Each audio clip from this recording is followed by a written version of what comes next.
ظل واقف. نتلو قرار الحكم. ظل واقف. نعم. واقف. نتلو قرار الحكم. استمع إلى قرار المحكمة واقفا. اسمع القرارات. اي واقفا. كن واقفا. لا قاعد. اوقف. وقفوا. حكي وياك. قررت المحكمة الحكم على المدان صدام حسين المجيد بالإعدام شنقا حتى الموت لارتكاب عمد كجريمة ضد الإنسانية وفق المادة 12 أولا أليف بدلالة المادة 12 أولا ثانيا ثالثا رابعا من قانون المحكمة الجنائية العراقية العليا رقم 10 لسنة 2005 وحددت العقوبة وفق أحكام المادة 406 أليف من قانون العقوبات رقم 111 لسنة 1969 المعدل بدلالة المادة 24 من قانون المحكمة الجنائية العراقية العليا رقم 10 لسنة 2005 قرارا حضور. هذا التقدير للمحكمة.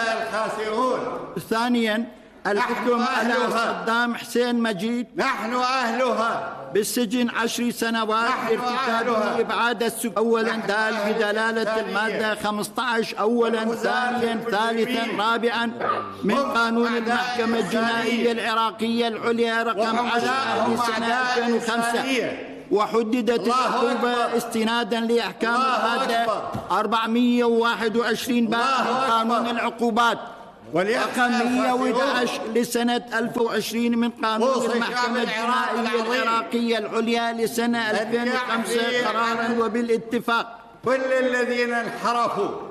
ثالثا الحكم على المدان صدام حسين المجيد بالسجن 10 سنوات لارتكابه التعذيب كجريمة ضد الإنسانية وفقا لأحكام المادة 12 أولا واو بدلالة المادة 15 أولا ثانيا ثالثا رابعا من قدم 333 من قانون العقوبات رقم 111 لسنة 1969 المعدل قرارا بدلالة المادة 24 من قانون 10 2005. الله أكبر. رابعا تنفذ العقوبة الأشد بحق المدان استنادا أحكام المادة 142 من قانون العقوبات رقم 111 لسنة 1969 المعدل قرارا حضوريا قابلا للتمييز. تم رفع الجلسة.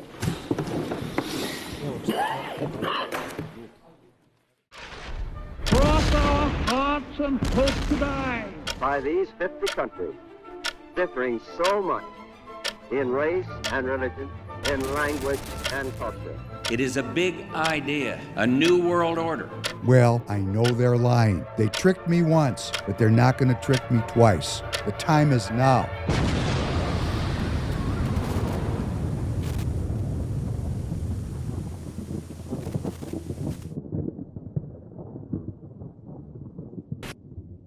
Welcome back to the Professor Penn podcast. Good evening to you. David Penn, your host. Happy to be with you as always for episode number 282, The Desert of Signs. Coming to you this Tuesday evening, March 3rd, 7 p.m. Central Standard Time. We're in the afternoon today. Good afternoon, Tanner. Good afternoon. Ever seen that one before? No. Do you know who that was? You just said his name. That's Hussein. Saddam Hussein. Hussein? He was the president of Iraq after Operation, whatever the heck it was called, because they always got these names for these operations. Was it Timber Sycamore? No. This is when they invaded Iraq in 2003. Not Desert Storm. It was whatever they called it. Yeah. You can look it up. I can't remember. But they conquered Iraq and they hung Saddam. And the reason I'm playing that is because, well, number one, certainly matters what street corner you're standing on, doesn't it? Because he's quite convicted and he's screaming God is great, and they hung him. Operation Red Dawn. That's what they called the invasion of Iraq? It was captured during Operation Red Dawn, 2003. That was the name of the invasion of, put in there, what was the name of the invasion of Iraq? That doesn't, maybe it is. I don't remember. It's a long time ago. But I do remember Saddam Hussein's Operation Iraqi Freedom. Iraqi freedom. There it is. We're going to set the captives free. We're still doing it. Yeah. Now we're on to Operation Iranian freedom. Yeah. Seems to be a common theme. If we kill the leadership, the people will be free. I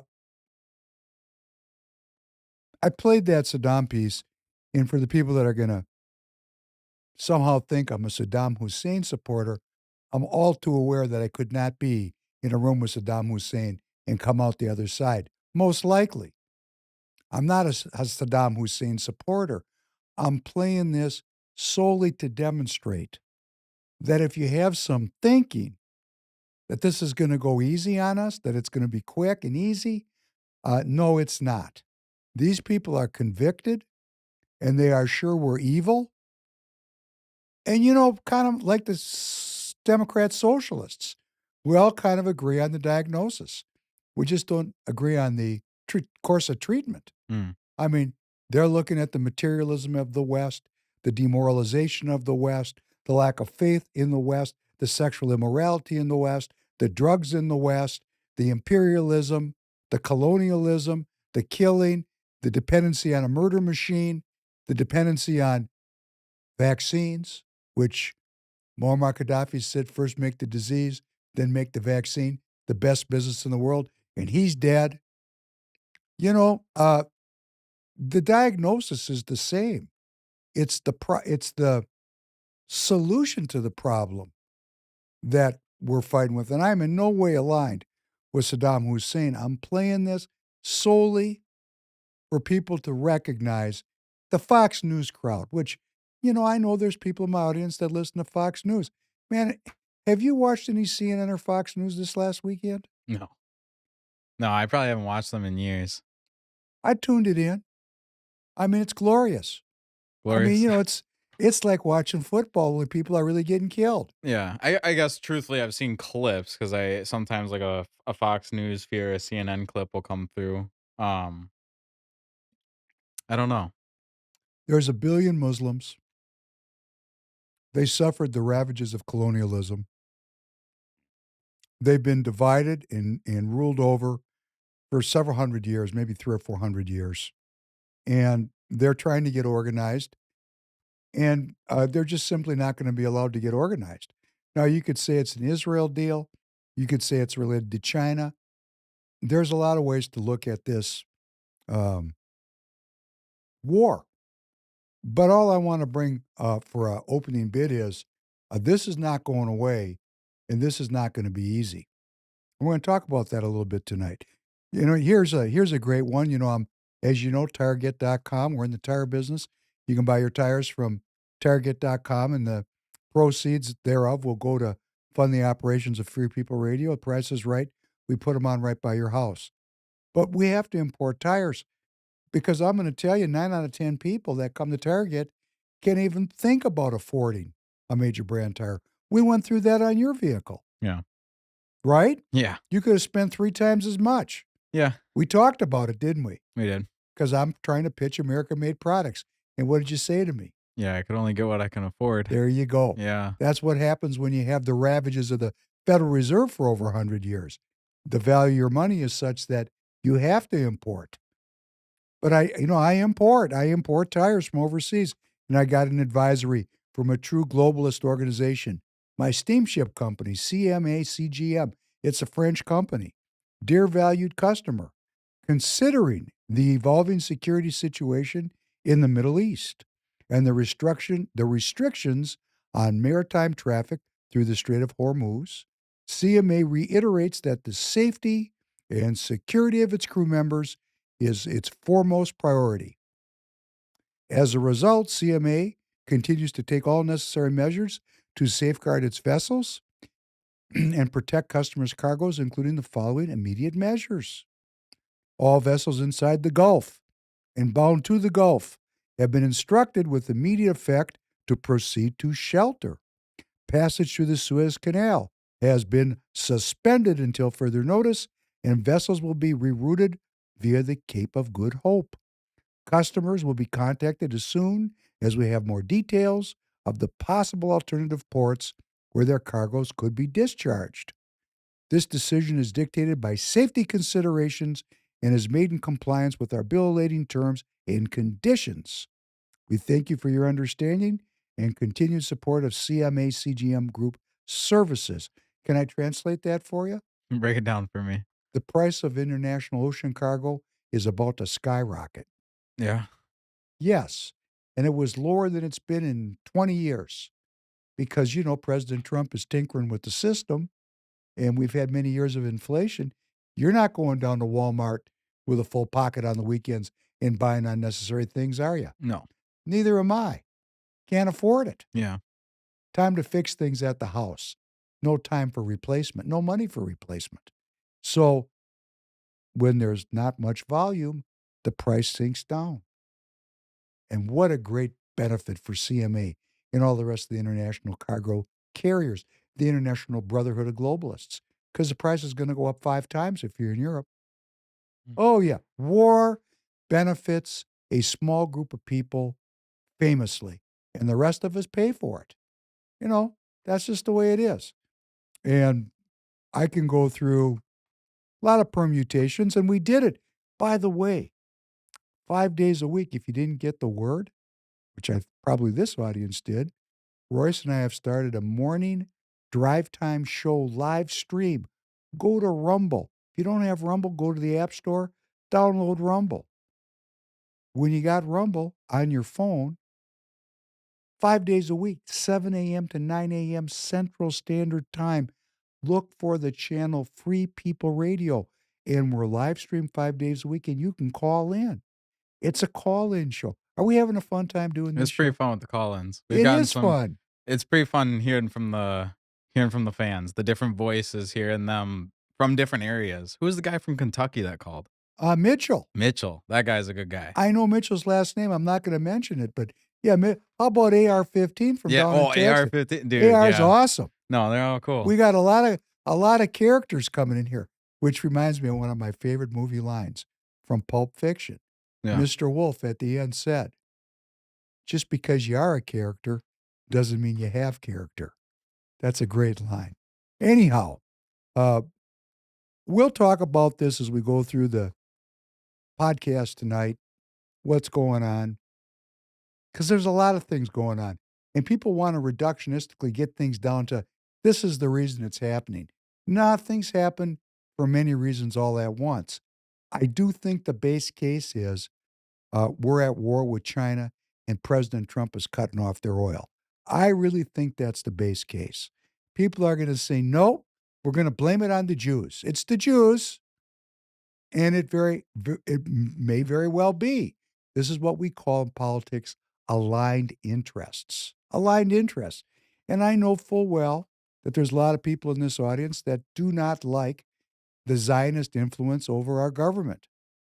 And I'm thinking about President Trump, and I really want to throw him under the bus. I do, for lots of reasons. But I can't do it because he's the best we got right now, and I consider the alternative. Kamala could be president. Yeah. I mean, it could be a lot worse. So, do we have a growing technocracy? Has President Trump signed an executive order allowing for the creation of 27 nuclear reactors, like right away in the next couple of years? Yes, he did. Did he sign an executive order deploying 40,000 American scientists to create Skynet, a nationally coordinated AI model based on U.S. government databases? Oh, yes, he did. He did. And are we all going to come kicking and screaming for digital ID when this terrorism kicks up here in the United States? We already had one event, maybe 2 events of terrorism. Did you see that thing that in Texas? In Texas, yeah, that guy was an Allahu Akbar guy. Yeah, he was. Yeah, kind of a low level. I think just a few people got killed, but hey, if you're one of those people, it's bad day at Black Rock. Yeah, it's a bad deal. So when we have tremendous violence, which could get unleashed here, and or, oh my goodness, how are we ever going to secure our elections unless we have digital IDs? See, we got all these newcomers in the country. Yeah. I was just coming on. I was just lighting up Andrew Myers. Andrew Myers posted up a video just this afternoon on X where he was out collecting food for the food shelf, for food insecurity. And then he used the dog whistle. He goes, I'm doing this for my neighbors. And all I could hear in my mind was all those Democrat socialists and all that video we played where they're talking about we have to defend our neighbors. And my question is, Andrew, hey, maybe you misspoke, brother. I don't know. Could you clarify it? Who are you collecting that food for? Because, it's food insecurity for down here in SD 45. There's not that much food insecurity down here in the Wayzata area. I'm just going to tell you. Because there's a bunch of billionaires that live walking distance from here. My house is literally the last house in Minnetonka. You cross the street, you're in Plymouth, and it goes downhill quick. Quick. You go the other direction, and we're very quickly out of my pay grade. Very quickly. Yeah. Quickly. Yeah. So I don't know who we're collecting this food for. I don't know. When he says neighbors, Andrew, if you get this, just tell the people, if you're collecting money for the illegal immigrants, like you stood up there with the Hennepin County Sheriff and you said, I support whatever you're doing, love your game, on the same day that she said that the Hennepin County Sheriff's Office is not going to work with ICE, if that's your politics, that's great. You're an American citizen. You are entitled to that. But please clarify it, because right now I'm confused, and I'm making sure all the liberals that are seeing this are confused, because you're dog whistling like a symphony orchestra. When you say neighbors, what do you mean? Do you mean people who are American citizens who are down in their luck and need assistance? Or do you mean newcomers to our country that are not here legally? Like my aunt, I was telling you about my aunt. I called my aunt up. Auntie Jeannie, I love you. My aunt's like 80, close to 80 years old. She used to babysit for me when I was a little kid. She's like 12 years older than me. I called her up. I invited her over to the house for dinner. How you doing?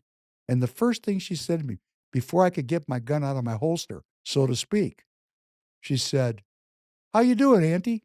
She goes, I'm packaging food in bags to take to the people who are afraid to leave their house because of ICE. She knows who I am. She's, everybody in my family, nobody's a wallflower. She thought, let me give him a little kidney shot just to say hello. Hey, that's cool.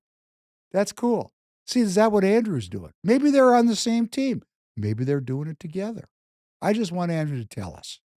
I want him to tell us. I want the liberals to know he's collecting food for the illegal immigrant newcomers in our district, if that's what he's doing.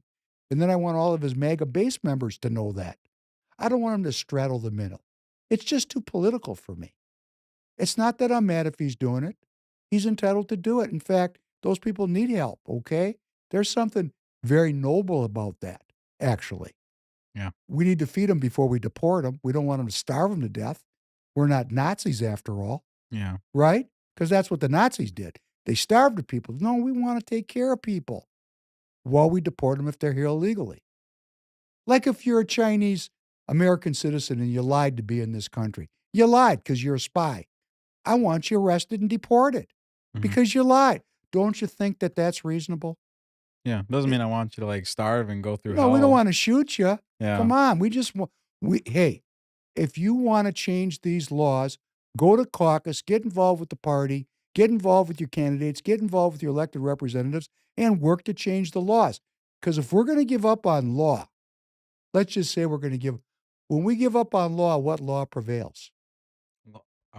Lawlessness? To be called the law of the jungle. Law of the jungle. Law of the jungle. If you'd like law of the jungle, raise your hand.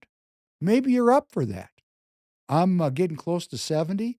I don't think it comes out too good for me, but I'm still practicing like it will. Yeah. If anybody thinks I'm a pushover, they're incorrect. But I'm getting old. I'm not sure my parts are going to work. If called upon to move quickly, something might not show up. Find out a rusty spot in the joints. Yeah, I'm at that point in my life where, rule of law sounds rather comfortable. But on the other hand, I'm not calling the cops because they ain't going to get there in time. And I know that. So I'm still self-governing. But I don't like this kind of political presentation where I'm not quite sure what you mean. Could you please say it plainly and say exactly what you mean? Could you not be tricky? because some of us aren't stupid. We know you're being tricky. So just clarify it, Andrew. Just come out and say, I'm getting food for the illegal immigrants in SD 45 because I'm taking care of them. They're my neighbors. Say that.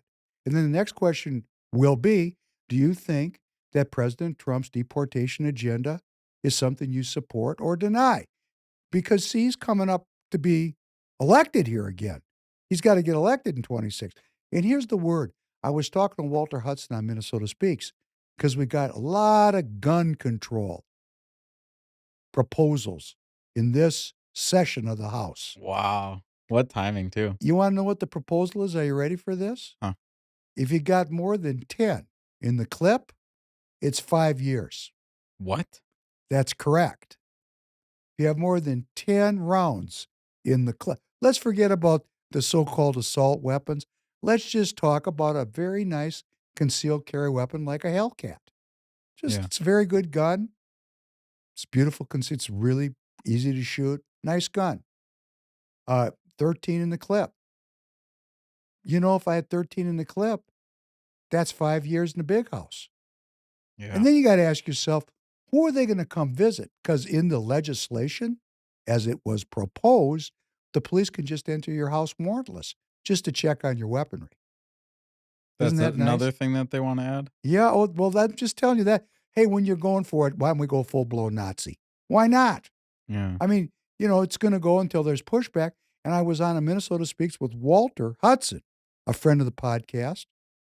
Yeah. Not a friend of Action for Liberty, but I like Walter, and I take some heat at A4L because I have Walter on here. But we have him on. I like Walter. I think he's cool. He's a work in progress, like we all are. And I asked him, are all 67 members of the House Republican caucus together to defeat any proposed changes to our gun legislation? And he said he had no doubt that all 67 members, including Jim Abler and Danny Nadeau, I mean, people that are at best soft, if not Democrats with MAGA hats, we're all good to protect our Second Amendment rights. So I'm going to take Walter's word for it because I asked him directly in front of thousands of people. Yeah. Are we good? He said, he told me I got nothing to worry about. But see, I keep worrying about Andrew Myers. I just keep worrying about him because I know him so well. And here's why I worry about him. He's not a direct guy. See, I say things that are wrong all the time. But you know what I mean when I say them. And then you can challenge me. In fact, you've challenged me more than a time or two, young man. Yeah. Right. You're not too intimidating of a person to challenge. But I say what I mean. Yeah, I exactly. say what I mean, which means if you don't agree with me, you can challenge me. But if I wanted to be Mr. Politician, the slickster, you wouldn't even know what the hell I said because I could be that good at it. We got people that are that good at it. Yeah. And that's what we're fighting at Free People Radio. Do you need tires? Go to tireget.com, TIREGET.com. The link is down in the description. I don't know about you, but I don't like waiting in a tire shop or talking to a salesman. TireGet makes it so easy I can order the tires right from my couch. Seriously, it's one website, a few clicks, and the tires are delivered right to your installer. You drop off your car, and boom, your tires are on. Plus, you get to support Free People Radio. So not only do you get tires, but you also get to support your favorite show. We'll even throw in an extra little deal. Just enter promo code FPR in the checkout for an extra 3% off. That kind of politics. Does your generation, for all you old boomers out there, listen to this. Your generation, how do you think, when you hear a tricky boomer, what runs through your mind? A tricky boomer? Yeah, a tricky boomer politician. Oh, I just think a boomer. In my generation, boomer does not have a good connotation. It's almost turned into a slur. It's a slur. Yeah. But you know why that is? Because we're self-centered, we're self-aggrandizing, and as a generation, we've lied up a storm for you. We lie to ourselves. We lie to ourselves. Something I want to add real quick, because I was thinking about this with the gun control thing. I'm worried where it's going to go too, but one thing, we have aligned interest that just connected with the left-leaning side of everything, because these ICE protests that happened, there was a big group of Democrats that realized this is why we have firearms. Oh, there's all kinds of aligned interests popping up everywhere. Yeah, so that worries me hearing that they're still discussing that in the House, but we have a lot more support of keeping the Second Amendment intact now. Very good point. I don't know. We're You gotta looking look at the bright side We're sometimes. looking for aligned interests. The first thing we got to work on is smashing the uni party. Now, if you happen to send this podcast to a friend of yours who, let's say, is an Adam Schwarze supporter, let's just say we're going to talk about Adam. If you go to a surgeon, have you ever had surgery, young man? I was too young to remember. Good for you. The best way not to have surgery is don't visit a surgeon. Because if you go to a surgeon, his prescription's going to be, oh, young man, I'm going to make this so good. When you're done, you'll never know you had this problem. And that's not generally the way it turns out. That's like buying a used car. Okay? You go to a surgeon, they're going to cut you. You go to a lawyer, you've been down that road. Yeah. You know how that goes. You end up in court when you got a lawyer. Yep. Right? Mm-hmm. And when we keep electing these SEALs and these ex-military people into our Congress where they hold sway with an incredible percentage compared to the percentage of the population, because after all, we do have an all-volunteer army. I think it's like 2-3% of the population serves, but it's like 10-15% of our elected officials. What's with that? Is that a government program, Adam? I don't know. We're going to talk about that. Or is it just that you have a genuine need to serve? Or is it that you have a pension and you got the time and you're looking for something to do? I don't know what it is. But if we keep electing military people, we're going to have military solutions for our problems. A la what's going on today. A la what's going on today. I'm not inside President Trump's head. I don't know what he's thinking. But boy, there's a lot of bombs are ripping today. It's real good. In fact, the stock prices of our defense contractors soared because all the inventory is going to get used up. I mean, all of it. They got to rebuild the whole thing. There's going to be some real good contracts getting signed today, right now. Yeah. People are going to be buying houses in the vineyards. And do you realize what a viciously foul business model this is to stake your country's economic, its political and economic future on a forever war, which is often unnecessary? Maybe this one was necessary. I don't have all the intel. I don't know all the strategy. And it is certainly a war that's the outgrowth of hundreds of years of colonialism and manipulation. I'm interested in what happens tomorrow. I want these wars to end. I try to stay away from surgeons. I try to stay away from lawyers because I know the result is going to be not fun. And in the same fashion, they got this thing, peace through strength. Great. When's the peace? Did the peace ever break out? Not in my lifetime. We've been at war my entire life. There's been short periods of rearmament, when we got some downtime. And then back to the bricks. Yeah. So I'm just going to say to Minnesota citizens, we're not going to have peace if we have the military running the deal. And that's what it is. They're elected as civilian military. If you look at Adams' posts and how he talks, he's just overtly military. He is appealing to my reverence for those citizens that serve and risk their lives for God and country. And that doesn't mean they're good people, doesn't mean they're smart people, doesn't mean that their policies are right. It just means that they risk their life for God and country. And that is something. Could you please play this next one? It's right there on that first page, right down at the bottom.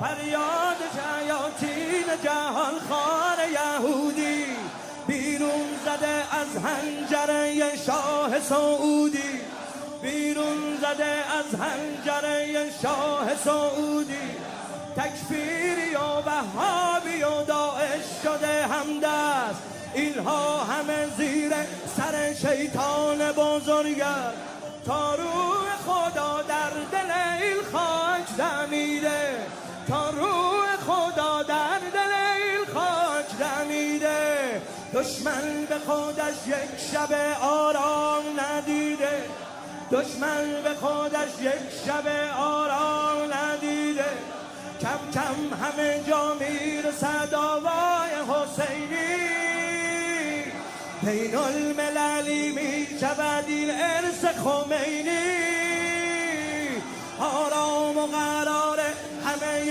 کفر به هم خود بیداری اسلامی دنیا که رقم خود با ما سخن از جنگ مگو ما که نمردیم ما پاسختان را به دم تیغ سپردیم از منطقه ما حذف شده واژه تسلیم در شام و عراق و یمن آماده جنگی در شام عراق و یمن آماده جنگی بر امر حاصل گبابیل ببارد بر قلب تلاوی که سجیل ببارد فردا که دم حیدری از کعبه براید فردا که دم حیدری از کعبه براید دوران معاوی صفتها به سراید. Wow. That's when you know that life's it's real. It's real out there. I think Royce says it like that a lot, and it's seeing that kind of passion when they're talking about war. Yeah, well, those are young Iranian men, Persian men. And actually, a lot of people have seen this. This has been banging around on X. Have you seen this one on Instagram? No. I'm actually on X now. You're on X? I no longer have Instagram. Are you following me? I don't know. I don't want my account to be found. Great. Great. Mr. T. We'll start calling you Mr. T. How's that? Mr. T. No, I like Mr. Tanner. T. You know, I played that. I know a lot of people have seen it because the translation is really something to think about and to understand. They have their own street corner, and I'm not even sympathetic for where these people are coming from. But from 1911 to 1913, there was an American advisor in Iran. His name was Morgan Schuster, and he served as Iran's treasurer general to reform the country's finances amid the manipulations of the British and the Russians. In other words, back there in the day before the Federal Reserve, 1911, we were actually concerned about God and country, doing things the right way. So we sent a guy over there to help these people out. And guess what happened? He was dismissed under British and Russian pressure. And this highlights the early tensions in the last century, in the early part of the century, that existed between the British and the United States right up until the formation of the Federal Reserve. 1913, things changed. In 1941, during the Second World War, the British again and the Russians again now rebranded as the Soviet Union. You know how that rebranding works. The names have been changed to protect the innocent. The British and the Russians invaded and occupied Persia. Now it was called Iran at that time. This is called the Anglo-Soviet invasion. To guess what? To secure the oil and to counter Nazi influence. Counter it. What's the best way to counter the influence? Invade and kill all the influenced. That works really good, because that's what they did. And, we were down with it because we were allied with the British and the Soviets in World War II.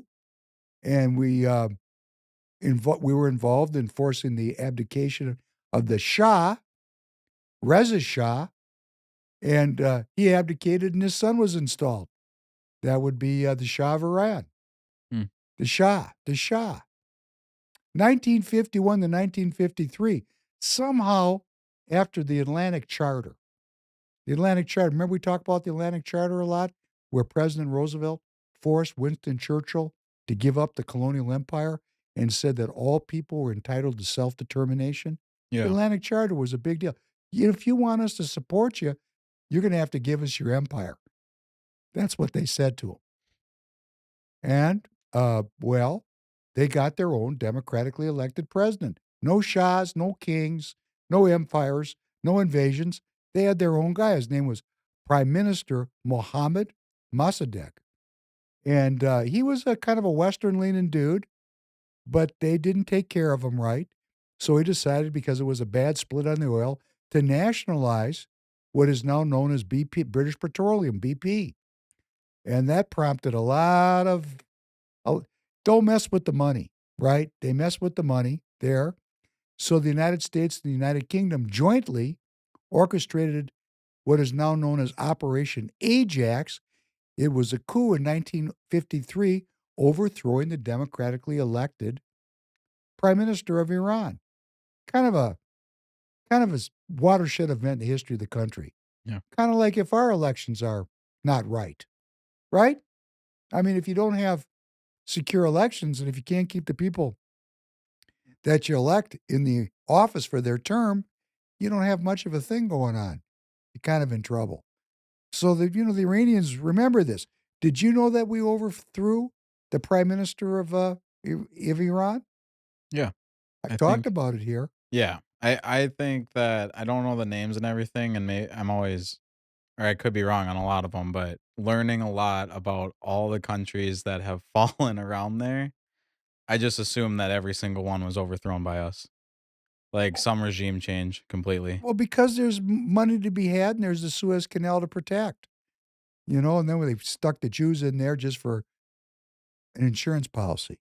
1954, under the United States and United Kingdom pressure, the new Shah signs what's known as the Consortium Agreement, granting American, British, and French companies significant shares. In other words, we got all the money in Iran's oil industry for 25 years. Robbed the place. Hey, what's colonialism good for unless you can rob the place? That's the whole point of it. We're not doing it because we're nice guys. We run the priests in there to make people think we're nice guys. We're going to save you. Sign here, you're saved. But we want all your oil. It's kind of a nice deal. Yeah. 57, the United States signs a civil nuclear cooperation agreement with Iran. In other words, today's nuclear program in Iran was started by the United States. Did you know that? How cool is that? Well, they got out of hand. Unbelievable. You're laughing about this, right? That's crazy. That's comical. That is hilarious. This all starts because we made a deal with them in 57. Yeah, hey, what's 57? It's not that long ago. 1970s, close U.S.-Iran alliance under the Shah. The Shah was our guy in the Middle East. President Nixon, in fact, promised the Shah unlimited non-nuclear arms sales in exchange for Iran guarding U.S. interests in the Gulf. I wonder how that made the Jews feel. The Jews had a competitor there. They didn't like Richard Nixon very much. Oh, that's the same Richard Nixon that did Watergate. He's no good. President Nixon said some very skullduggerous things about the Jews. He did. And about blacks. He was what you'd call a salty sea dog. He was a realist, okay? But we were getting along great. I remember that, the Shah. I mean, I used to look at him. He was all dressed up like a peacock. I said, what is this? I was in my early 20s. I'm thinking to myself, what kind of scam do we got going on here? And then in 1979, the Ayatollahs showed up. The Ayatollah you so. Ayatollah Khomeini, the original gangster, came back from France, and the Shah fell, and we had the Iranian Islamic Revolution. And, well, what can I tell you? It was going on till this very day. We had 2 years of a hostage taken, 444 days. Man, that was a downer. We had tremendous inflation, and our embassy was ransacked, and our embassy employees were all made prisoners of the Iranian Islamic Revolution. I was there. It was, well, for one thing, let me tell you, to get 5 gallons of gas could take you 5 hours. We had gas lines. Couldn't fill up. Wouldn't that be crazy if that happened again? But you know what's changed since this time? Back in 79? Back in 79, back in the day, the Sunni states, the Saudis, the UAE, the Qataris, Bahrain, when they put the oil embargo on, they were all down with it. I mean, they cut off the oil, and it was very unpleasant to wait for 5 gallons of gas for 4 or 5 hours in the cold. I remember it very well. Not fun. Yeah. But you can see from this caper that's going on right now, that's in the rearview mirror. Our government and our security services have made absolutely certain that these Sunni states that used to be on the fence, they're not on the fence anymore. They're with us 100%. They've taken leadership roles in the World Economic Forum. They're part of the future, not part of the past. Now, they do have some Islamic symbols, and they do dress like they did traditionally when the cameras are rolling. But I think when the cameras are off, Mohammed bin Salman's wearing jeans and a T-shirt. I'm just saying. These people are thoroughly westernized now. Can't you see it in the interoperable opposition to the Iranian missile attacks? Everybody, they're so good at it. One of these countries shot down 3 of our jets today. I can't remember who. It might have been Bahrain. I'm not quite sure who it was. We had 3 American jets shot down. It was friendly fire. Oh, that stuff works really good. Even shoots down our jets. Something for the Chinese to pay attention to. You know what's crazy is I'm just pulling up pictures. I just Googled Iran in the 60s. Very Western. That is crazy. Oh, no, it was not Islamic. It was Persian. The Shah believed in the liberation of women. Yeah. Women were, they it were looks in like bikinis. America. It looks. Put it up there. Let people see it. Yeah. Look I at don't have the best. The it best doesn't have to be view good. 'cause Look, it's not pick pulling any up of them. everything. Pick one of them pictures. This is probably. I don't think. Now pick one of those pictures with them ladies. Yeah. They're not wearing burqas. I see legs. Do you see? You know what Yep. those legs will get you in modern era? It'll get you beaten. Yeah. They might put acid on your face. Their fashion back then was also very Western. It was The 100%. hairstyles. The Shah everything. was completely into westernizing the whole deal. That's just. Oh. Then the And they just Ayatollah, didn't want that. the Ayatollah showed up and said, "This is Western decadence." So do you believe that the Ayatollah more put that influence, or do you think the people of Iran wanted that switch? Well, they thought they wanted it, but right now, according to the polls, which we don't know if that's real, some 80% of the Iranian population wants the Ayatollahs to go bye-bye. But I don't know what's coming next. Have you ever had any Persian friends? No. I have. As they say in Star Wars, they have many midichlorians. This is a very blessed group of people. They're strong people. Strong. They're strong and proud people. And they've just put up with a long period of Islamic fundamentalism. Persia was not originally Islamic. It was conquered. So we're going to see what emerges here.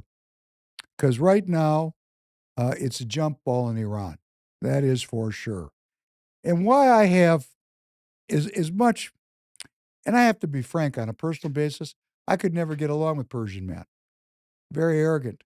And when I knew him, I was arrogant. So when they out-arroganted me, boy, that was a throwdown, okay? Yeah. Because I couldn't deal with it. I mean, they are a proud group of cats. But I'm not down with this war, not because they don't deserve it, or maybe it's a war against China. There's a lot of ways to look at it. But the part of it I don't like, the part of it that has people calling me up and calling me an anti-Semite, is play number one. A new Turkish threat is emerging. I want to be very clear. Turkey and Qatar have gained influence in Syria, are seeking influence elsewhere and everywhere throughout the region. And from here, I warn, Turkey is the new Iran. Rapid applause. Erdogan is sophisticated, dangerous, and he seeks to encircle Israel. And while some senior Israelis were on Qatar's payroll, Qatar and Turkey are nourishing the Islamic Brotherhood monster that is growing and eventually might become as dangerous as the one created by Iran. Turkey and Qatar are gaining influence not only in Syria, but also in Gaza, through the front door, and everywhere, and trying to create a new choke ring. Turkey is trying to flip Saudi Arabia against us and establish a hostile Sunni axis with nuclear Pakistan. This is disturbing. because the next enemy has already been established. And I find this to be very revealing because the Iran thing, one way or the other, is coming to an end. This scam's not going to work anymore. Yeah. They've already picked out the next target. I think it's wild that they didn't even wait. They didn't wait. The Ayatollah just died, and they come out the next day pretty much. All right, guys. Iran's off the list. Turkey is the next one. I'm going to send you a picture, Mr. Tanner, and I want you to put this up on the screen just to let everybody know how close I've been to this thing. That was Naftali Bennett. He's the former prime minister of Israel, and he's out there banging the drum on Turkey. I went to a dinner with Nikki Haley, and I sat with former Senator Norm Coleman, now the head of the RJC, Republican Jewish Committee, and we sat. Nikki was not a scintillating dinner companion. So Norm and I broke off into our own conversation, and Norm lectured me for 2 hours why this guy on your right hand, that's President Erdogan with President Trump in Turkey, where I got this picture. That should make everybody's heads blow off their shoulders. This guy, President Erdogan, is who Bennett was talking about. Bennett being a Zionist and a leader of the Jewish people, or of the Israeli people in Israel. And he's saying this guy on the right is the new that's the new Ayatollah. And he's saying, I'm going to tell you so. That's the new Ayatollah. But see, he's got a good relationship with President Trump. They're palsies. So this stuff gets a little complicated. I've been to Turkey many times, and I'm going to tell you, it's a complicated place. And this guy is a complicated leader. But when I go to the international airport at Turkey, I don't really see a country that's looking to get blown up. It's the most modern, largest, most hip airport I've ever been in. It's baller, okay? And you don't build something like that to piss off the United States so that they blow it up. Yeah. Okay? So I think Naftali Bennett banging the drum on Turkey, they're going to have to work on this one for a while. So I have a summary statement for this preamble. The 46-minute preamble that says, we're in the forever and unnecessary war column. It's been going on my entire life. And it goes back to the way back to colonialism. And I'm not saying I have an answer to this war because it's already started. There's nothing I can do about this war. It is the flower of thousands of years of an imperial business model. A business model that has turned the citizens of the world into mere units to be monetized from birth to death by the corporations. I really want this community, the Free People of America community, to be about the politics of the future, the politics of peace, where all governance is by the people and for the people for real. So please, you can join us here. You can go to the Free People store, buy some stuff. You can come to the morning show, 7 to 9 on Rumble, 7 to 9 a.m. Central Time. We're part of a movement. We're together trying to make a movement. What do we want? Well, the first thing we want is honesty. That's why I'm riding Andrew Myers. I'm riding him just for him to be honest. I'm not saying I'm going to, jump all over him if I don't like the answer he gives me. I just want clarity. Clarity. I'm not going to call him names because we don't agree. Just don't be tricky. We got to get rid of all these tricky politicians that keep us tied up in this forever circle of pain and anguish because all they do is make themselves rich and they leave us with all the problems. No, we want political people who solve problems. We're going to have new problems. But man, I've been alive a long time and there's no problems getting solved. Maybe President Trump is solving this problem. This problem broke out actually in the 50s when our government overthrew the elected leader of Iran. So this is a long-standing problem. It's 53. This goes back a long way. Maybe the only solution to this thing is total destruction. But tomorrow, when this killing ends, it's going to be time to reset. And I want the politics of peace. And I don't want evil men monetizing me from birth to death and profiting off a business model that's dependent on war and the rebuild after war. I want politics so that I can love my Creator, love my God, and I want to dedicate this republic once again to the life, liberty, and the pursuit of self-governance by all its citizens.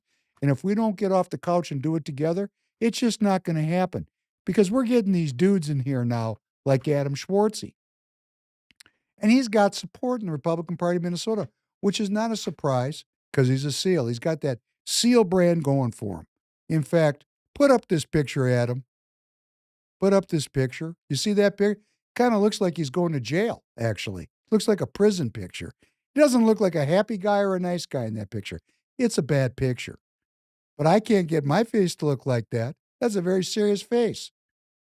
Navy SEALs don't get into fights. They're not going to win. Well, what does he mean by that? What kind of fight are we talking about? What we're talking about is the kind of fight where people get killed. That's what kind of fight Adam is appealing to you on. Trust me, I'm going to win this fight. And then he goes on, we are 7 for 7 in federal general elections. I will win. That would be terrible for the future of this country because we don't need Harvard graduated Nikki Haley supporting warmongers masquerading around as America Firsters. That is tricky. Don't like it.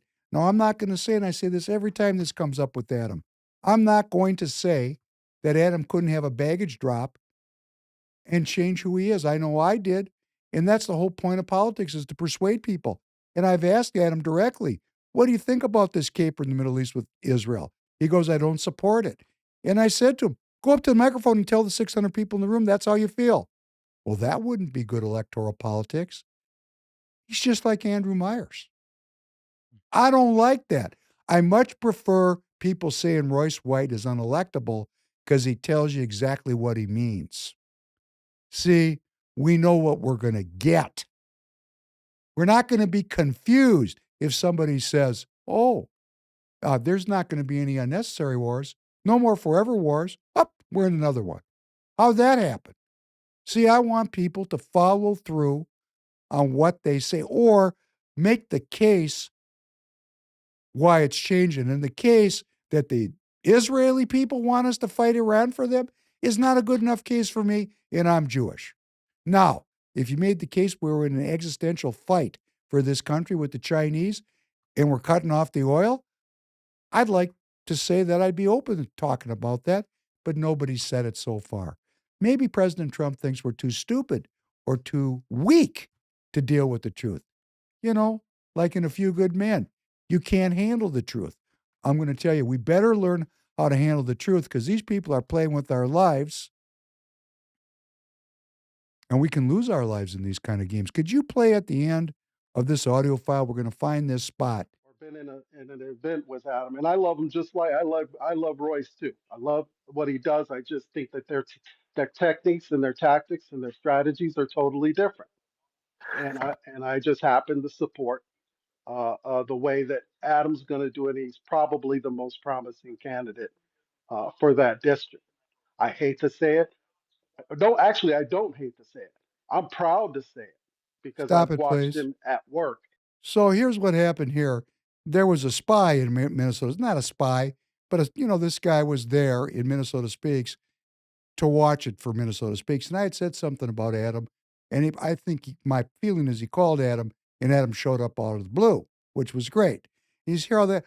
Well, I'm not happy to say. No, I'm very proud to say it. See, these people are not as tricky as they think they are, because when you lie, you got to be really good at lying to fool people. So this guy was saying, well, I like Royce, and I was at the last, I said, do I know you? No, we never met. Well, you know what? The Royce White supporters at the last convention, I met most of them. So we never met. So who even knows if he was a delegate at the last convention? I don't know. But I do know that Adam appeared out of nowhere because of something I said. And this guy introduced him. Well, I like Royce. Royce is great. He's fantastic. Because he knows the crowd that he's talking to is very Royce White supportive. Mm-hmm. So he goes, I'm sad to say it. No. I'm actually proud to say it. And let's listen to what Adam has to say.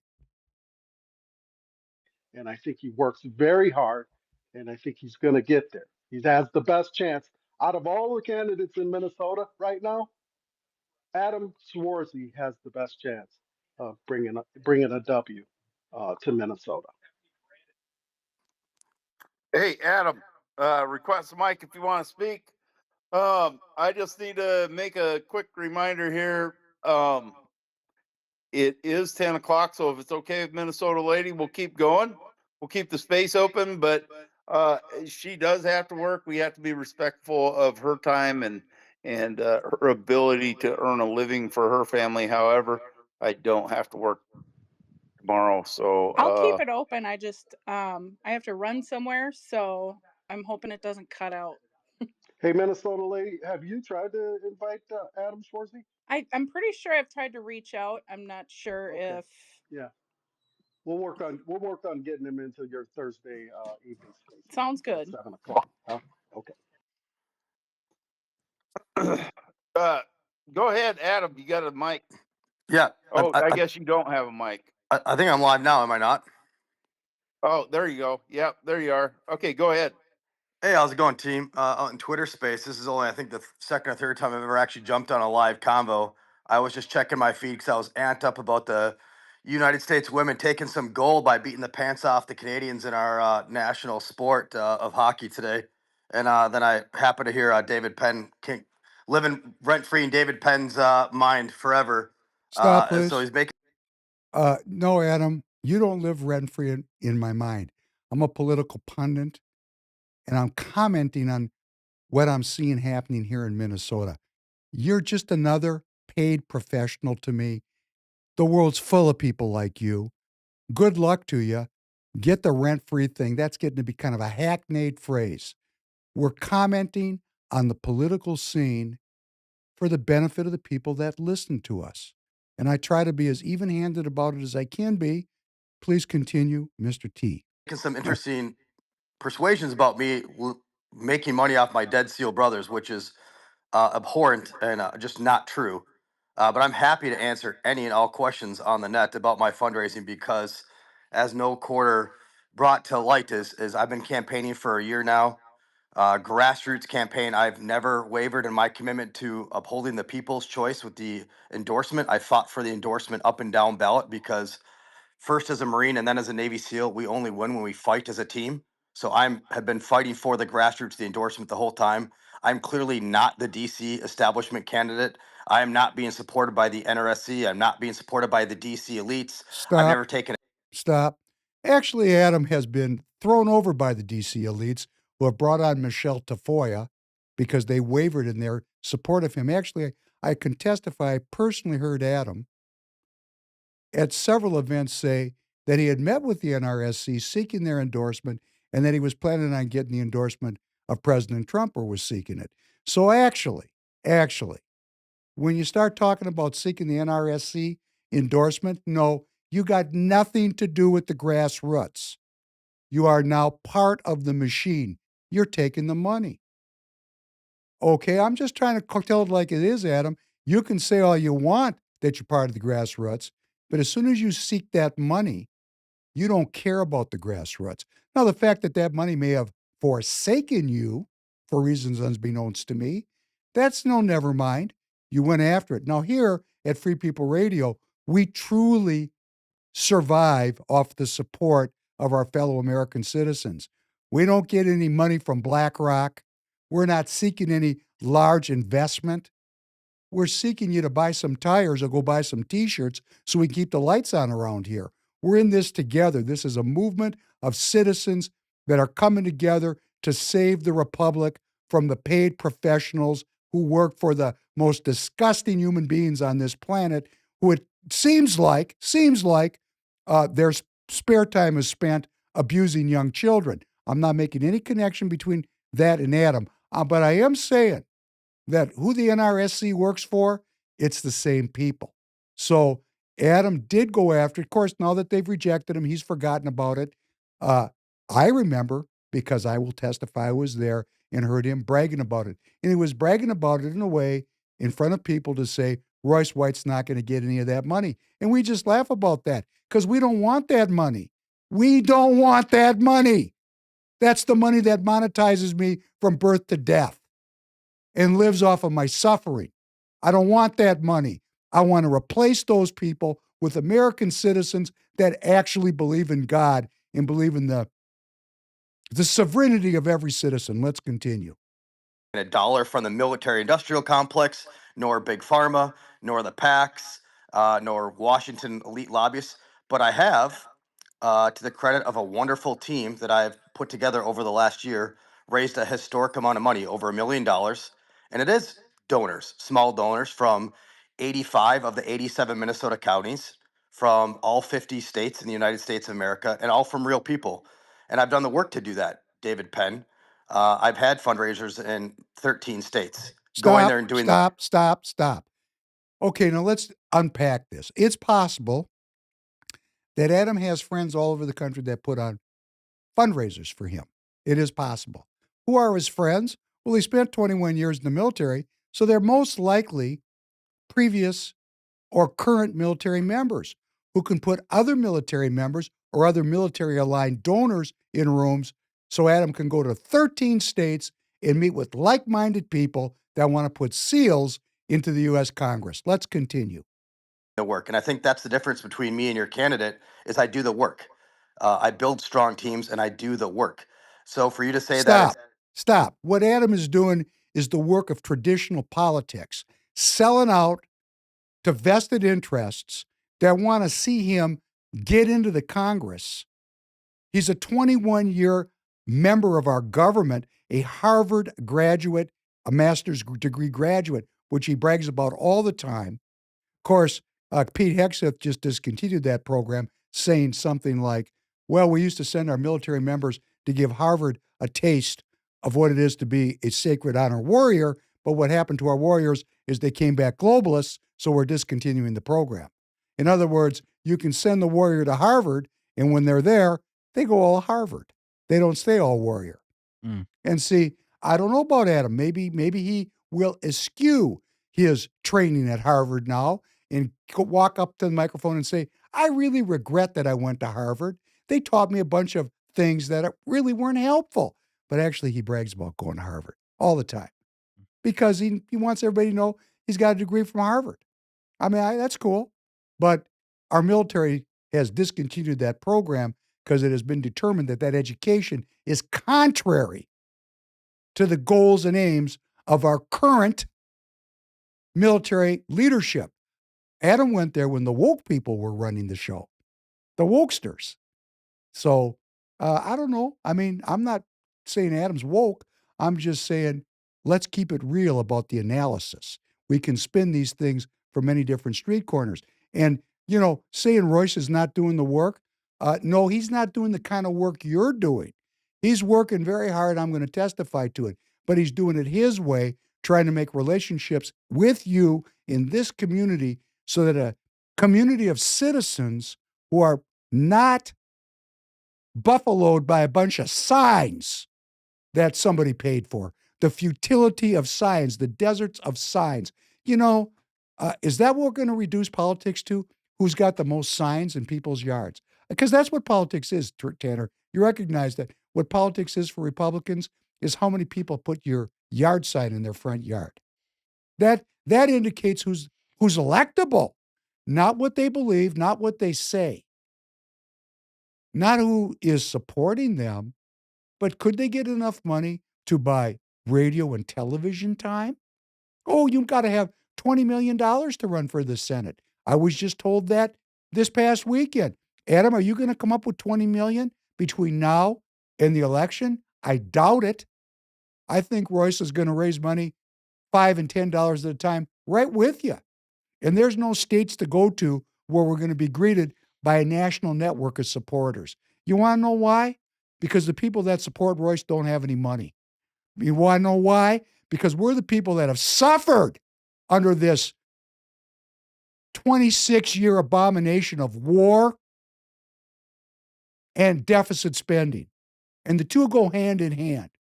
TireGet.com, where convenience meets the road. Why make buying tires complicated? With TireGet.com, it's simple. TireGet.com, one site, a few clicks, and the tires of your choice are shipped to an installer right by your house.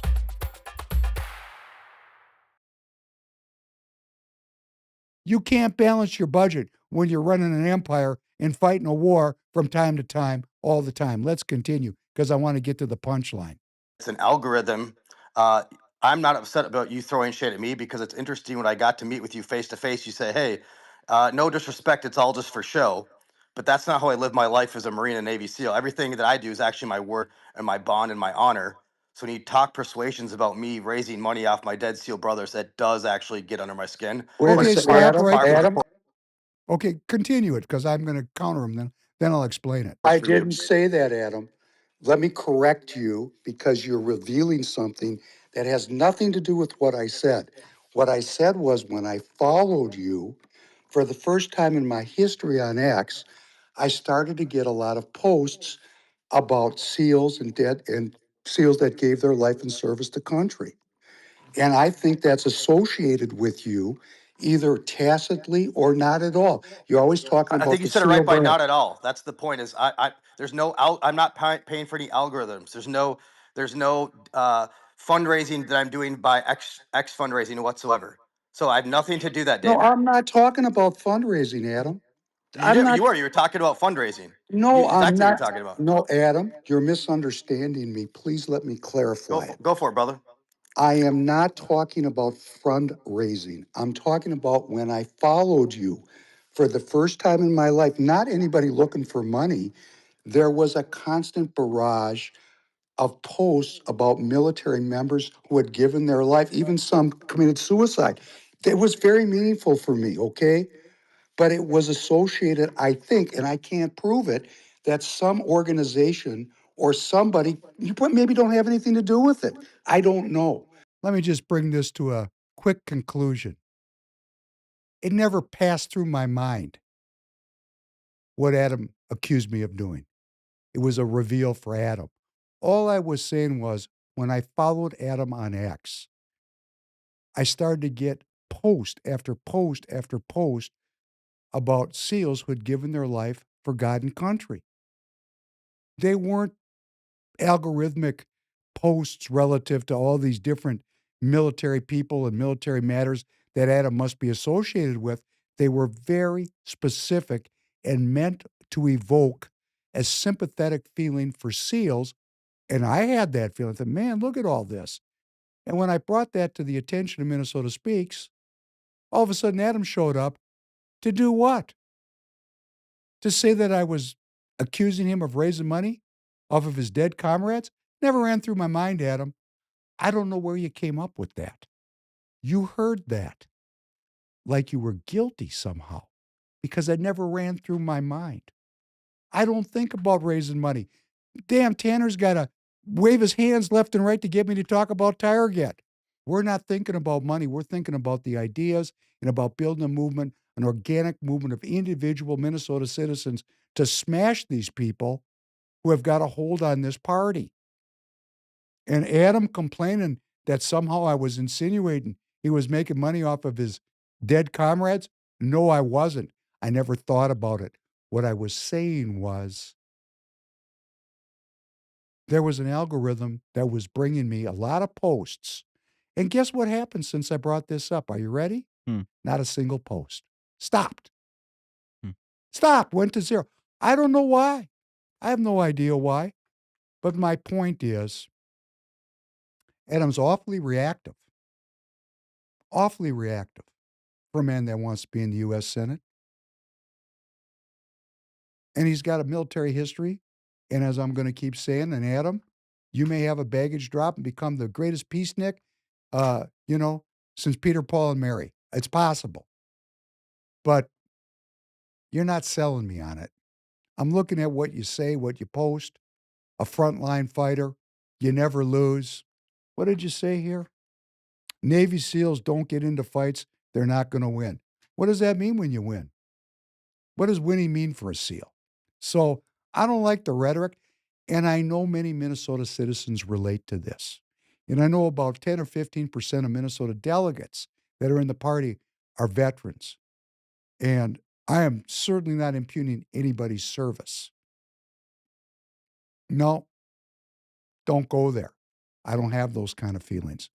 What I'm saying is, if you like the idea of having a peaceful future that's focused on the citizens of the United States of America, if you were a betting man, you wouldn't bet to elect military people based on past performance. If we're looking at past performance, the military is the strongest lobby in our political life, and we've been at war continuously. And if you look at how the SEALs are coming down on this Iran caper, other than Eli Crane, they're all down with it, 100%. So, we got a pro-life, pro-Zionist, pro-military candidate. And guess what? We got a pro-choice, pro-Zionist, pro-military candidate, Michelle Tafoya. Let's listen to number 3. So I don't understand the obsession, this anti-Semitic, anti-Israel obsession at places like the ICC, at places like the UN. Look, I mean, the United Nations was the body in which, the General Assembly in 1975 declared Zionism as racism. And that was a huge, a discredit to the United Nations. It was a big political issue in this country. And there was a huge backlash. And I think that, you could see sort of the backlash against these international institutions that are, inherently and systemically biased toward against Israel. Welcome to the Michelle Tafoya podcast. Let's just get him off of here. This dude, Josh Kraushaar, is a prominent American political journalist and analyst serving as the editor-in-chief of Jewish Insider, a news outlet focused on Jewish politics, philanthropy, and U.S.-Israel relations. He's also a political analyst for Fox News Radio and a contributor to Fox News, where Michelle Tafoya is showing up frequently. We're going to play a clip in just a minute. And I was watching Bret Baier over the weekend, which I haven't watched a Bret Baier evening news show in years. I just wanted to see how Fox News was spinning this caper over in the Middle East. And guess who was on the panel?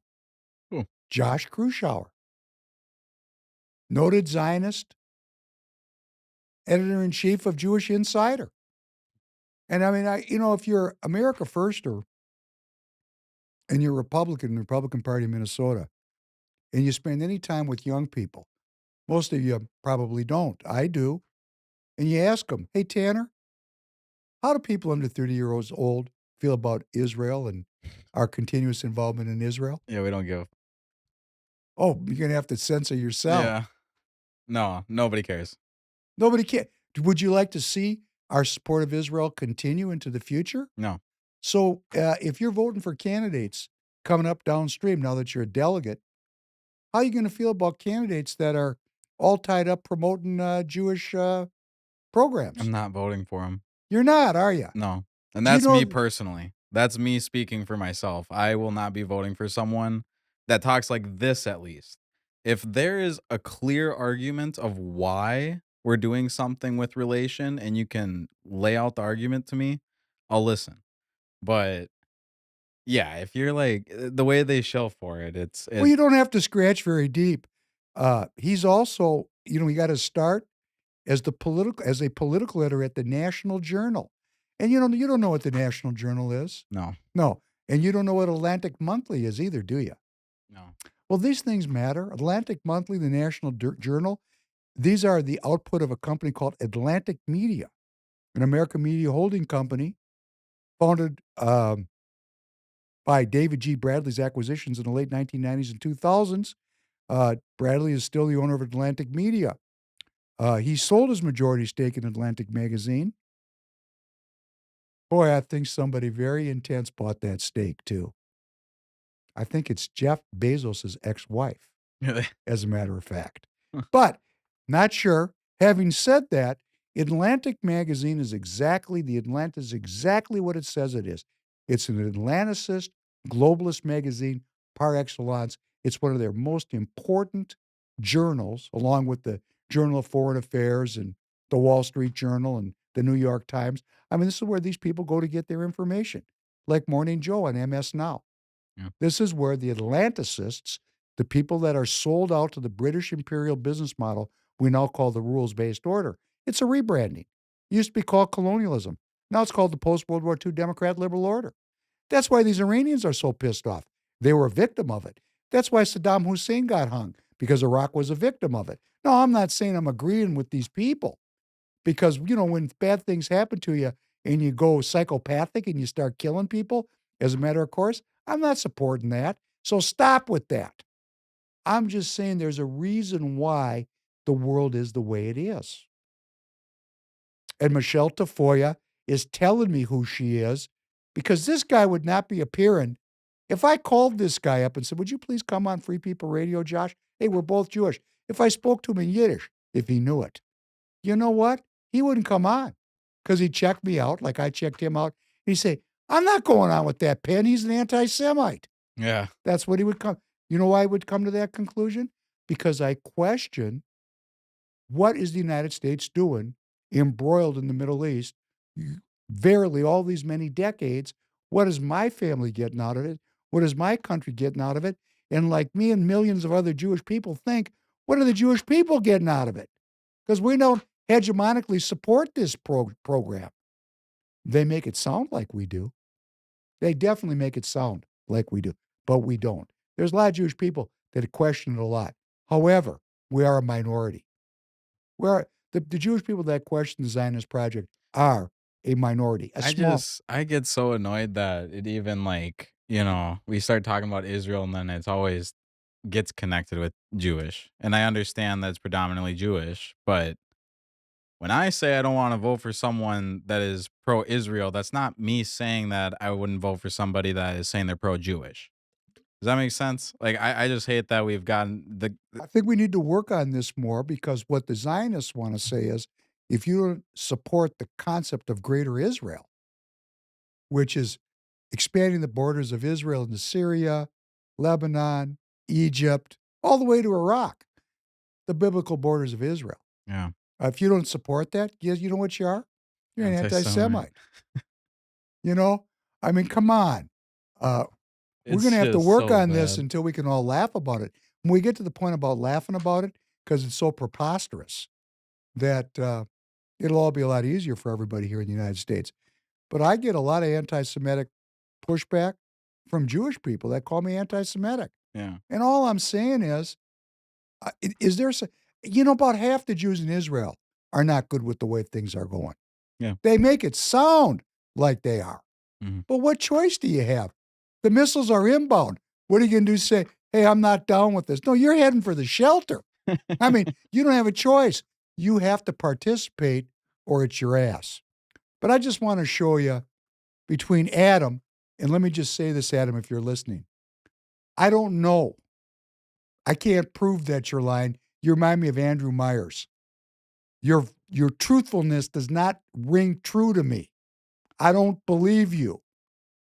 I'm just making an I statement. There's a lot of people in Minnesota that do believe you. And to those people, I'll say, if you want to avoid surgery, don't go to a surgeon. If you want to avoid litigating, don't visit a lawyer. And if you want to avoid war, don't elect warriors, because that's what they do. And they always say, trust us. We know how horrible war is. And yet we're always at war. I'm just looking at the outcomes. I'm just saying if past performance is any predictor of future outcomes, no. We want civilians in these positions who care about the people, not civilians that were used to be military that ran off to try to get the money from the NRSC. We want civilians that tell the NRSC to go bite a hog in the ass. Because who do you think John Thune is, who won't bring the SAVE Act up for a vote? Who do you think he is? He's the NRSC. Tim Scott, Tom Tillis, Lisa Murkowski, Susan Collins. I mean, these are the people that are controlling. Oh, Lindsey Graham. I called him Leslie Graham all those times. I felt terrible about it. That was a brain fart. Okay, just to let you know how completely ridiculous this really is, what a paucity of ideas we're dealing with. Let's listen to Michelle Tafoya, sticketh her footeth right in her moutheth, just this past weekend. Homelessness. Almost 30% of Californians are homeless on any given night. 30%. What? That is the largest margin by far. 30%? I think it's 28. So close to 30% of their population is homeless on any given night. Does that just mean they go out to dinner and they're not at home? Maybe. This is, Is she checking notes down at her hip? She's too? looking at notes. She's a sideline broadcaster. What she does is read scripts. And she had her big appearance on Gutfeld on Fox, and she blew it. She blew it at an intergalactic level. And you all are going to, we got people that want to elect this woman. Come on. Put up this picture of Michael Dukakis. There are people, boomers, because her support's coming from people my age. Do you all remember this picture? I know you don't. This is Michael Dukakis running for president in 1988 against George H.W. Bush. George H.W. Bush was a sensational liar. Sensational. You couldn't tell when you want to talk, he was Chinese. He actually lived in China for many years. Poker face. No emotions. And he won. Look at this clown. Does he look like he belongs in a tank? Come on. This picture caught, when they took this film of him riding around this tank with this goofy look on his face with the Snoopy helmet on, that was the end of his campaign. Because the fakery was so great, it was such a scam that people just said, this guy's not real. And he lost. And the same should be said of Michelle Tafoya saying that 30% of Californians are homeless. Reading it off the notes. She got it wrong off the notes. Yeah. Either if it isn't her fault, a scriptwriter got fired. No, but it's then her it's fault. also Come on, you got to be light on your feet. You're reading something? Wait a second. That don't seem right. Well, I'm not how many gonna say people that. live in California? Just look it up quick. Yeah. Pop it up. It's a big number. Let's get this into some kind of framework where you can realize that this is worse than Michael Dukakis riding around looking like a cartoon character. How many people live in California there, young man? 39.5 million. 39. Let's call it 40 for even numbers. Yeah. Okay, 1/3. That means 12 million people are homeless tonight. Wow. That'll bring a revolution. That's La Revolucione right there. What is the? I'm gonna search up the number. The actual number. You better go quick because we're going to run out of All time. right, sorry. Homelessness in California is, drum roll, where's our sound effect? It's sounding like it's close to just shy of 200,000 is what they estimate. So it went from 12 million to 200,000. You'd think on her feet, if she had a brain, when she was looking at that, she'd go, wait a second, I better move around this one. My script writer didn't get this right. Yeah. But she's not thinking. That's the point. Like this goon driving around looking like a cartoon character. We can't elect people like this. At this time in American history, if we keep electing liars and dummies, you're going to get the government you asked for. And you know what? It's not them, it's us. Because these people can actually run. I'd like to live in a country where these two people have to have jobs. Get a job, okay? You can't do this. We're so serious about our governance that if you don't have a brain and you don't have some ability to sort through what's going on in our world today, you can't run because the people wouldn't even listen to you. Actually, it's quite the opposite. It's quite the opposite. It's not Adam's fault that he's got a chance. It's not Michelle Tafoya's fault. It's our fault. And we got to talk to our neighbors and our co-workers and our children and our parents, and we got to just bring this out to them. There's a big difference between 200,000 homeless, which is awful, and 12 million. Yeah, that's a crazy number jump. Come on, Michelle. And this is the thing I want to say. If it was the mistake of a scriptwriter, the problem with that is why the heck are you reading from a script? You're supposed to be elected because you're knowledgeable about everything, what you're doing, right, and what you're talking about. Correct. Yeah, it's just. And I asked Christine Snell, my neighbor, if we could debate Royce and Michelle. And now I know why there's never going to be a debate. Because in a debate setting, you won't have someone to write your script. Well, who knows what'll come out of her mouth? Yeah. Adam, you're only good or bad by comparison, brother. And by comparison, you're top compared to Michelle Tafoya. Which would you rather have? Well, I'm not going to go that far. Okay, now let's take a look at the other side of the football, about how smart our opponents are and what they got coming down the pike for us when we lose it coming around this corner. Let's listen to number 5. This is Susan Rice. a Dark Lord from the Obama administration. But when it comes to the elites, the corporate interests, the law firms, the universities, the media, I agree with you, Preet. It is not.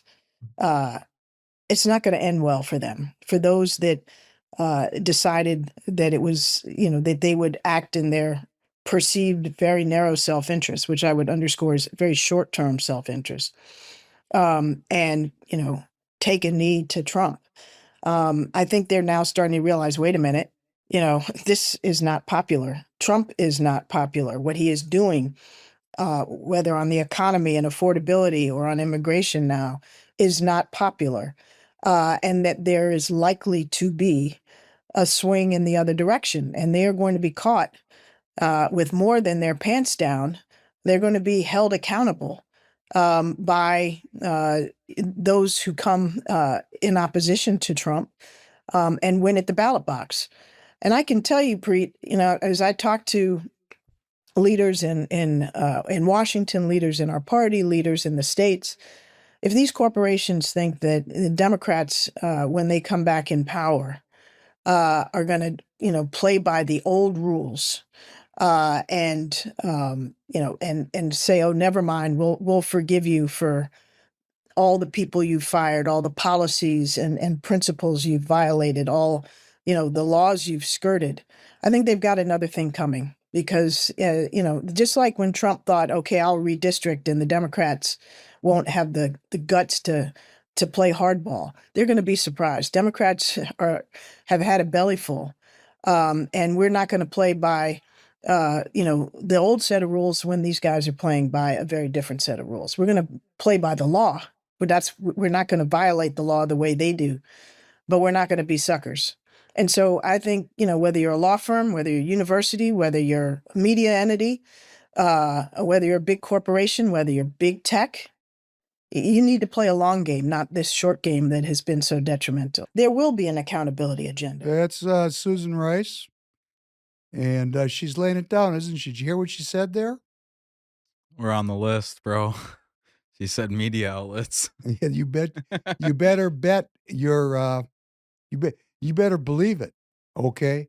And we got these conciliatory Republicans like Andrew Meyer. It's not about politics, it's about service. These kind of people. Well, our president is sitting up there in front of the entire Congress and going, you people should be ashamed. You people are crazy. I mean, he's ridiculing them. And then we got these people like Julia Coleman and Danny Nadeau and Jim Abler and Andrew Myers. They want to get along with these people. They want to get along with communists. They don't want to call them out. You don't want to know why that is? It's a job. They're working a job. They're not there to protect me. They're not there to protect you. They're there for their own self-aggrandizement. Because if they were there for them, for the people, they'd be like Drew Roach or Representative Weiner or other members of the New Freedom Caucus that are speaking out, that just filed articles of impeachment against Governor Walz. People that are willing to say, when you're going to say you're going to impeach somebody, that's saying, hey, you suck.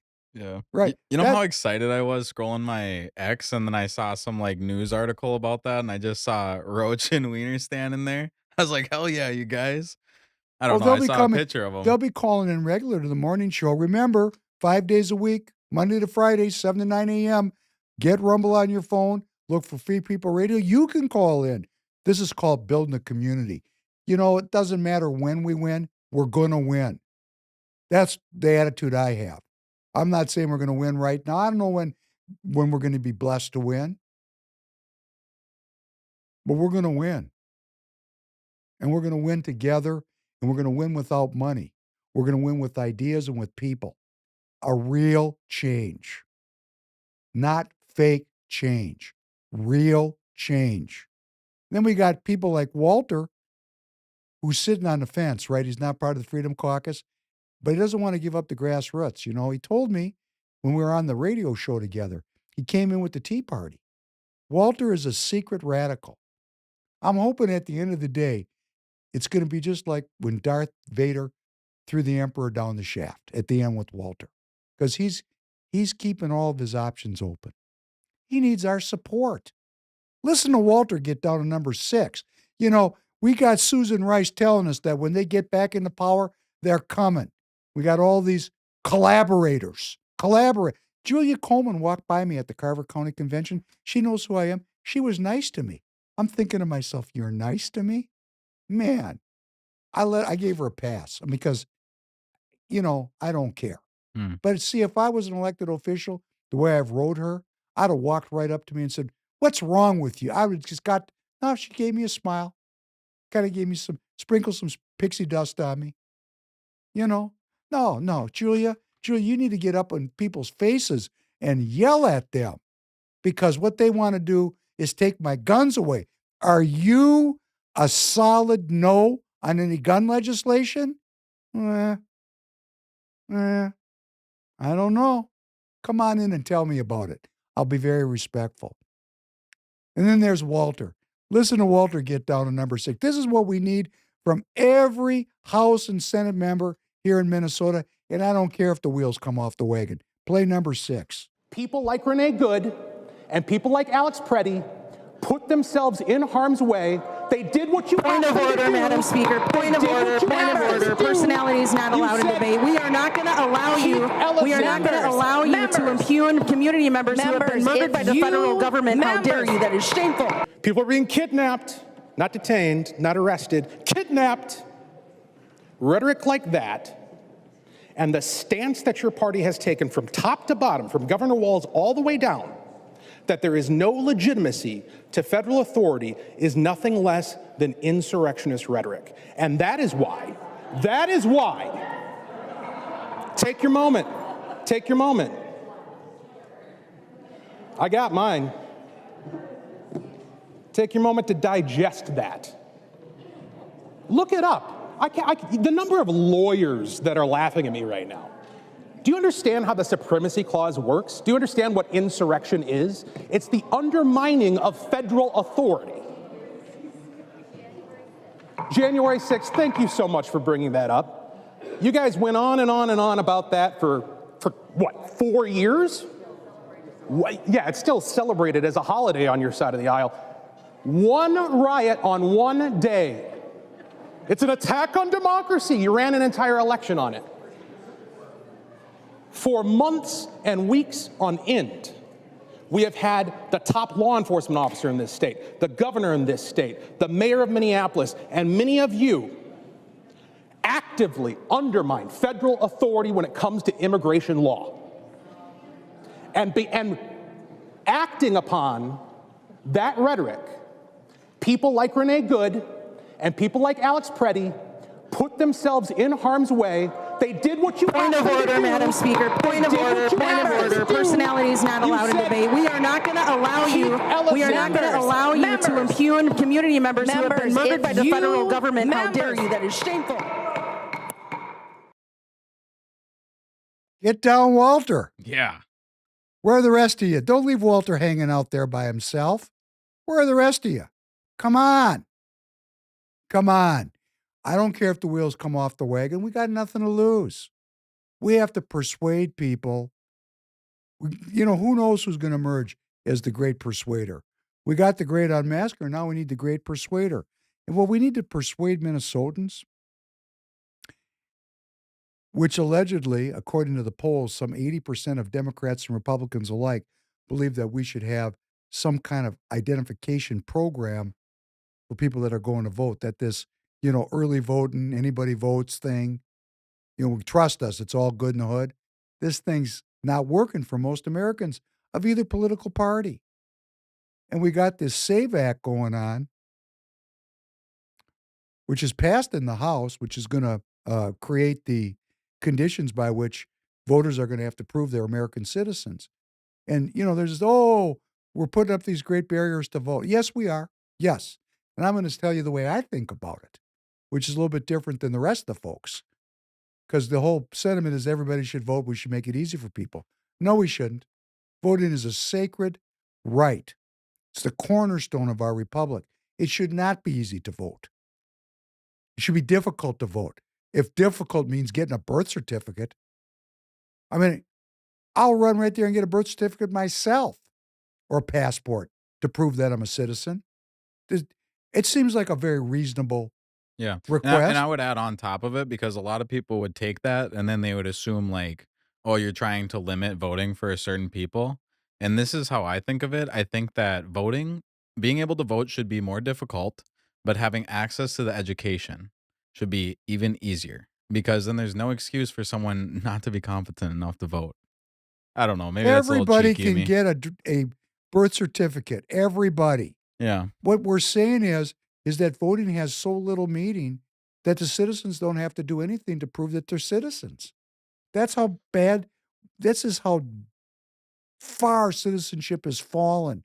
We don't have to prove we're citizens. No. And you can see like, I mean, you see it in the protests. There's immigrants that are flying the flag of their old country, but they took an oath when they became a citizen. So right there alone, they're breaking their oath. We talking about the Jews? No, just like immigrants, like pledging their allegiance. I'm just asking. I'm just to clarify. Just yeah, wanna no, get it everybody, clarified. like anybody that, when you're coming into this country, you have to take an oath. You pledge your allegiance, and you have to forswear your allegiance of the other places. Yeah, that's correct. And I don't see that, especially with my age group. Like people that are from other countries, they rep that country harder than they do America. And I just think that right there alone is like not cool. It's just I don't know. Not cool. Not cool. So we've got this thing going on with the SAVE Act, which is passed in the House, and it's gummed up in the Senate. First of all, it didn't have enough votes to pass on just a 50%, 50 plus one. It didn't have enough votes. And then there's a thing called cloture in the filibuster, which we're not going to get into the whole mechanism of the Senate, but I think people are understanding that to end the debate on an issue, to go to a vote, you have to have what's called cloture, which requires 60 votes. But you don't always need 60 votes, like they suspended when it comes to spending money on the military. Then there's no cloture. There's just 50 plus one. Really? So they can suspend it anytime they want to. But Senator John Thune of South Dakota, our neighbor state, has said that he wants to preserve the traditions of the Senate and that he's not going to bring it up for a vote and bypass the filibuster cloture part of the equation. Not going to do it. Not going to do it. I'm not. And he's got a bunch of Confederates in this. Tom Tillis, Lindsey Graham, Susan Collins, Lisa Murkowski. You know, the traditions of the Senate. When all the chips are on the bar, allegedly. Well, the pressure's on. I started asking about 2 weeks ago, what's the workaround on this deal? There's got to be a workaround. And President Trump came out and said, I'm going to have an executive order that's going to demand that citizens need to prove that they're citizens. And I thought, well, that's not going to work because the same judges that overturned the tariff case are going to overturn that executive order. And, well, that's not going to work. And then John Thune. Come on, John. And then it started to emerge this week. John Thune's the Senate Majority Leader by a vote. And if he doesn't bring this thing up for a vote, he needs to sit down and go back to South Dakota from whence he came. And we need a new Senate Majority Leader who's going to ramrod this thing through. Because if it comes down to them gumming them up in the Senate and this thing does not pass into law, then President Trump will issue an executive order. And guess what's going to happen? Please play number 8. There is new reporting this morning from the Washington Post on behind-the-scenes efforts to unlock presidential power over elections, power the Constitution assigns to states and Congress.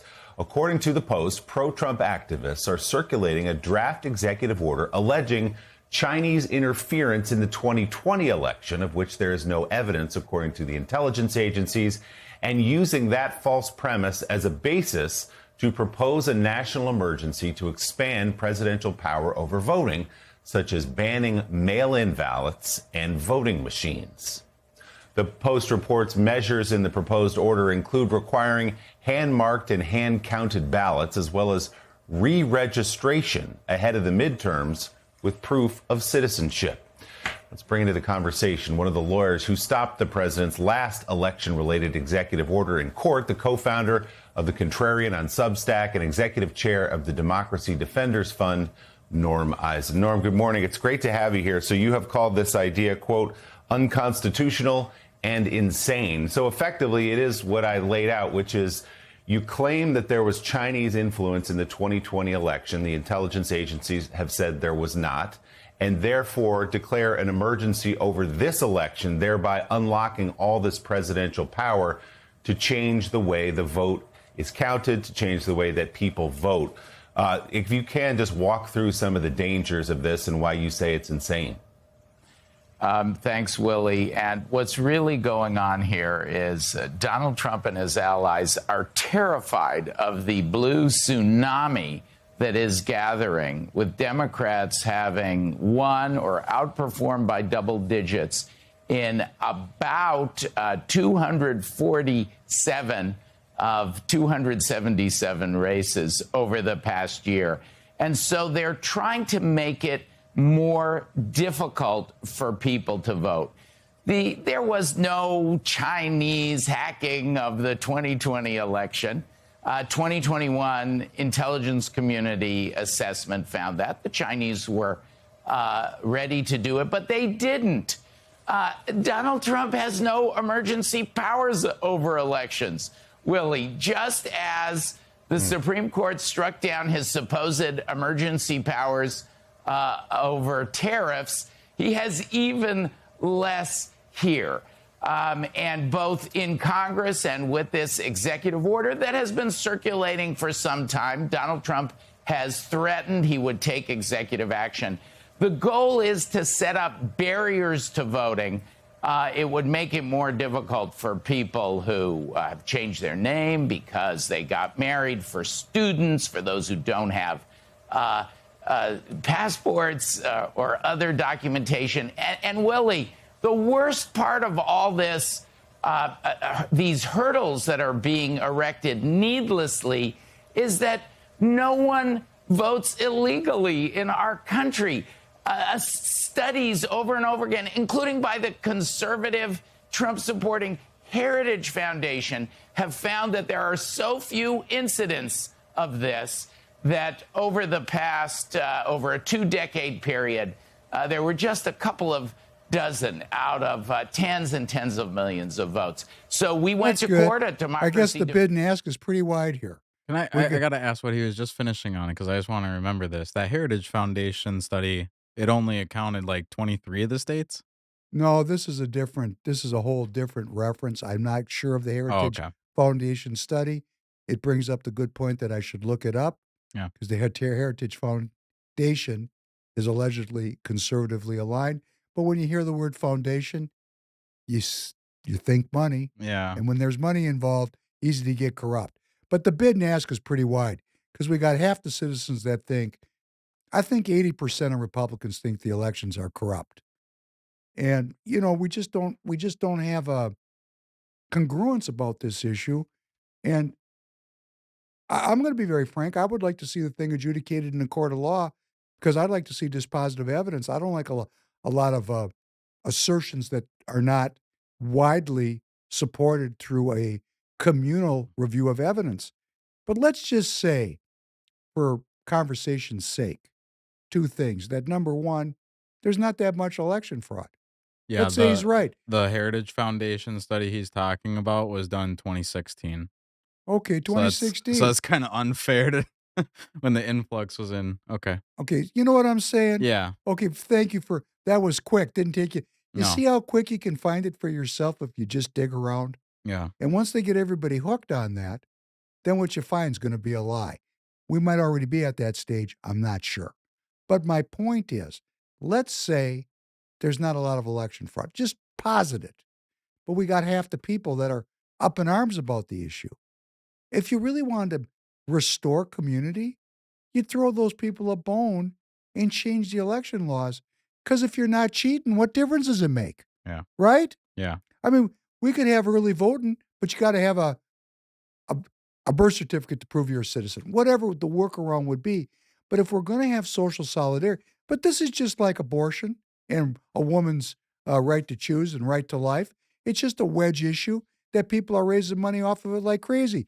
In fact, this Norm Eisen, he was funded by $1 million by George Soros. Oh, Norm, really? the company you keep. 565,000 from the 1630 Fund, a major dark money group in the Arabella Advisors Network. So where he's getting his money, man, it's not small donations like Adam out there from individual citizens. He's taking his money from people that seem to have a vested interest in bringing down the Republic of the United States. I mean, I'm just saying, seems that way. And Soros is an expert in it. So Norm Eisen, he's a very well-educated dude, born in 60, a little bit younger than me. Not a surprise, he's a lawyer. Worked for the Obama administration. Not a surprise. Guess what? He's the son of Eastern European Holocaust survivors. He went to Harvard Law School, went to the same alma mater as Adam Schwarze. Adam Schwarze. I wonder if they crossed paths there. I wonder if they were on the same committee together. Norm Eisen, working to overturn, use the legal process of lawfare to block anything President Trump does, to put in an executive order in if we don't get John Thune out or get John Thune to bring the SAVE Act up for a vote. Yes, this is what we're dealing with over here. He also works closely with Mark Elias, who's the dark prince of election lawfare. And that's what we got going. I mean, we just got the fact that he is closely aligned with the National Endowment for Democracy. He's not working there, but he does a lot of work with them, which, Elon Musk said was one of the most corrupt agencies in the government. We talked about Victoria Nuland, who was part of the overthrow of the Ukrainian government before this whole thing cracked off over there. She's running it, and he's hanging around with these people. It stinks. But the real interesting thing is the bid and the ask, man. There's a lot of people that don't think there's any election fraud. And there's a lot of people that think there's election fraud. Couldn't we just come together and give peace a chance? Would that be that big of a deal? Why couldn't we just throw these crazy MAGA people a bone? Throw them a bone. Maybe they won't be so crazy. We wouldn't want to do that. What are you hiding? What are you hiding? And why are we saying that black people are too stupid to get a birth certificate? Why are we saying that? That's kind of the poverty. That's kind of the racism of low He expectations. was trying to avoid saying that again. He said passport. Yeah, he was jumping around. He's like passport, a student that changed their name. And then he was after the liberal women in the district because they may have, but no, they probably didn't take their husband's name. If they're really down with the program, they kept their name. Yeah. So why are we catering to that? I mean, the whole. I mean, it would have to be such timing. Like we're talking about anecdotal situations. It's not that hard to show your ID. I have to go show my ID to get some beer. Like, why? Your ID means nothing here in Minnesota. Yeah, I Our guess that's newcomers true. have the exact same ID. In fact, the Democrats voted down an amendment that would have said not for elections on the ID. They voted it down. Why would you do that? Do you realize there was an amendment when they gave IDs for everybody, citizen or not citizen? The amendment was just put on the non-citizen's ID, not for elections. Just do that. And show it. No, they voted. It was for that specific reason. Yeah. Oh my gosh. Yeah, and they turned it down. Don't you see, Yeah. Democrats, that this is going to create some chaos, some lack of faith and lack of trust in these crazy MAGA people that you say are Nazis? Why don't you bring them in from the cold? Why don't we come back to a community where we can? I mean, if you're not cheating, what are you losing? It's like when people, when they're going to buy tires from me, for the tire company, big numbers, right? Mhm. And I say to them, I'm going to send you a personal guarantee. I'm not going to sign it. Why? You're going to pay me, aren't you? Well, of course. Well, if you're going to pay me, what difference does the guarantee make? Yeah. Right? Reserving the right to stiff me is what they're saying. See, those people don't get credit because credit means trust. We want to trust our fellow citizens. We want to bring this to an end, this problem. One way or the other. You guys could have done it the easy way. You could have proactively set up a process where we could all agree on it, but you didn't do it, so now it's getting a little tyrannical from your perspective. I personally don't think getting a birth certificate's tyrannical.